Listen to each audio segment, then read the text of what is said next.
Hey guys, welcome back to the Perfectly Wasted podcast. I'm the host, DullOxide. Today is episode 75 on gun control. You can find all my previous episodes on the Drinking Wisemen YouTube channel, along with any other episodes or podcasts that I happen to make. You can find all my day-to-day photos, cosplay photos, cat photos on my Instagram at DullOxide. I do apologize. I've been on a slight hiatus here from doing episodes. I've been having some regular life issues recently, which include me losing my job. And so that has kind of put a damper on episode creation for a little while. But I'm trying to get back into it right now for you guys. So let's go ahead and get started. So, gun control has been a huge topic recently.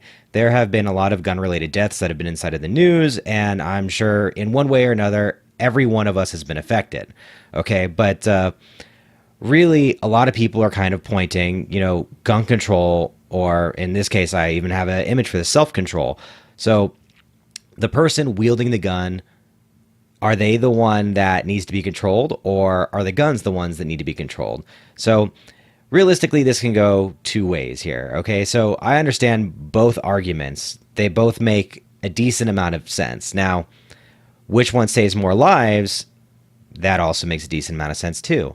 But unfortunately, the way that society is right now, especially inside of the United States, is that a lot of people don't want their guns taken away. They feel like rights are being taken away from them. Now, obviously, that's not quite right, in my opinion. If you take guns away, it doesn't mean that all of a sudden you're not free anymore.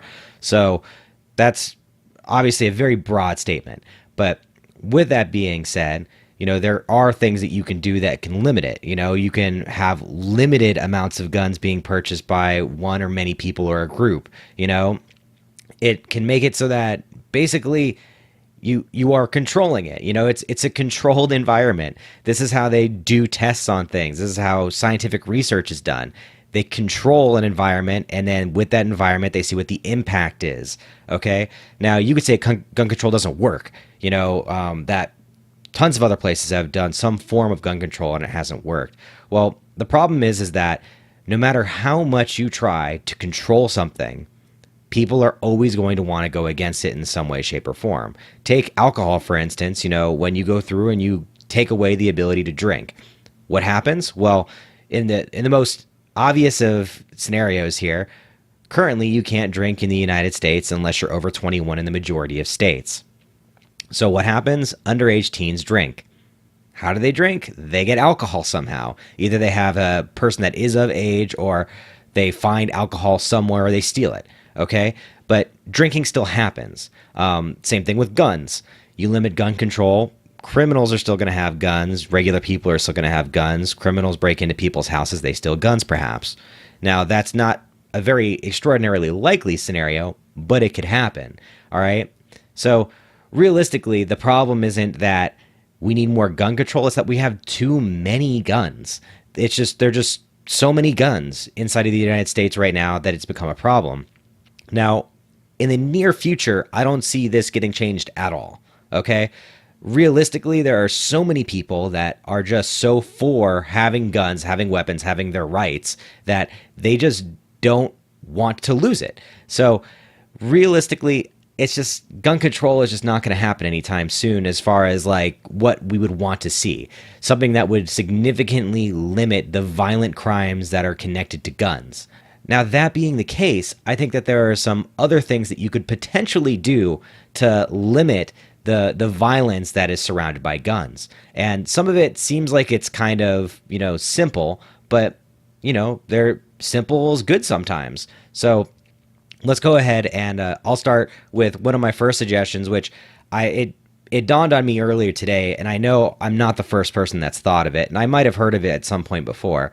But if for some reason you can't limit something to a way that you really want to, like guns, for instance, or alcohol, for instance, and you can't just get rid of it altogether, then the next best thing is to limit its uses. So the way that you would limit gun use is you would limit ammunition. And now, I know actually I've heard that California started a law after I thought of this earlier today. I researched it slightly, and California has started a law that is limiting ammunition, has to be bought through a through a firearms dealer locally. And even if you buy it online, it has to be shipped to them so that you could pick it up, and then you have to pay a fee. Okay, so what does this do? What does limiting ammunition do? Well, obviously, if you are not old enough to buy ammunition, then you won't be allowed to. If you are a criminal, let's say, and you need to buy ammunition, you might not be allowed to. Now, how and why is this going to be a good thing, or could it be a good thing? So in the United States, let's say, you have to show your ID to be able to purchase an alcoholic beverage. It's pretty normal. So why, when you are purchasing ammo, are you not required to show that you have a gun license for the type of ammunition that you're purchasing, for instance? That's something that could very easily limit the amount of people purchasing ammunition for either others or any number of things. Also, if you make a certain amount of money in the United States, whether it be by, getting it as a gift or winning it in the lottery or winning it through gambling or any other means, if you all of a sudden get a large chunk of money, you are required to report it. And most companies, or people for that matter, if they're giving you this money, will provide you the information. They will note it in their own taxes for tax reasons. Okay? So why aren't ammunition purchases done the same way? There's of course limitations inside of monetary value. I believe it's something like $2,000. I'm not 100% on that, but why don't we just say it doesn't make sense for people to have more than, 50, 100, 200 rounds of ammunition for a gun that they own for any period of time? Maybe you need to report it if you're purchasing more than 200 rounds inside of a week, 2 weeks, a month, something like that. I'm not sure exactly how much it should be, but I could tell you that even having shot guns before, going through 200 rounds in like one session at a shooting range, it could probably happen. That being the case, how many rounds of ammunition do I need in my home to protect myself?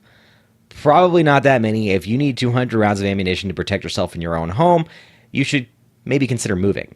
So there's that. Ammunition control, maybe controlling it as far as if you have a license, to be able to purchase this ammunition. Now, the backlash on that is going to be that, obviously people don't want to be controlled in that way. But let me ask you, would you rather control the amount of ammunition that you have to purchase so that, criminals, outlaws, people that shouldn't have this ammunition aren't able to get it? Or would you rather have them get it and then have crazy shooting incidents happen all over the United States like are currently happening? Now, this might not resolve the entire issue. There are other problems. Guns themselves are a big problem. But limiting the amount of bullets somebody can have will significantly limit the amount of violent incidents they can cause with said bullets. All right? So why is this a better thing than gun control? Because as I stated, gun control probably isn't being passed anytime soon. So what's the next best thing that you can do? You can limit what guns use to kill people. Because at their most basic, guns aren't really for entertainment. They are weapons to be used to hurt or kill people. Okay? So why exactly so many people feel like they are being controlled by these restrictions that are being talked about is a little bit beyond me. And here's kind of my line of thinking on this, is that guns should be used primarily, in my opinion, for self-defense in some way, shape, or form. Police use them for self-defense. The military uses it for self-defense and for war. So they do intend to inflict bodily harm on others with these things. But realistically, if you're just a civilian and you have guns, then why do you have them? Like, maybe you enjoy collecting them, and that's fine, in which case you don't need ammunition. Maybe you enjoy shooting them for sport, and that's fine because there are sports around it, okay? But you don't need thousands of rounds of ammunition. Now, the primary use of these weapons was to inflict bodily harm on people, on humans, for instance.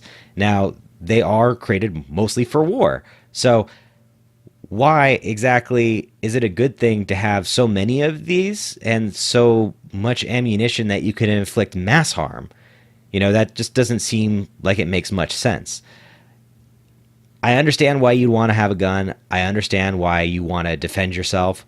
But realistically, the amount of weapons needed to defend yourself, it's not that much. Like, more than one weapon What kind of scenarios are you imagining yourself in that you require more than one weapon and more than a couple hundred rounds? It just doesn't seem logical to go along this thought pattern. With that, I'm sure a lot of people don't necessarily agree with me, or maybe even have a better method than, something that I might have suggested inside of this cast. So by all means, do comment down below and let me know what you think. Please do like, share, and subscribe to these episodes. If you do have any suggestions for future episodes, by all means, let me know as well. Thanks again for joining us. That was, as always, 10 minutes perfectly wasted.